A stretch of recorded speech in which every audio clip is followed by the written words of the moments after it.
হাই দোস্ত, welcome to my YouTube channel. এইটো আমাৰ ঘৰৰ নতুন সদস্য হয়, লাভ বাৰ্ড। আজি 4 মাহমান আগতে আনিছিলোঁ। যিমানটো পাৰোঁ সিমানটো যত্নকৈ ৰাখিব চেষ্টা কৰিছোঁ। আমাৰ সকলোৰে মৰমৰ হৈ পৰিছে এতিয়া। নাম ৰাখিছোঁ কিটু।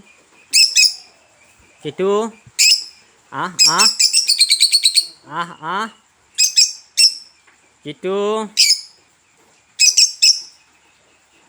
কিটু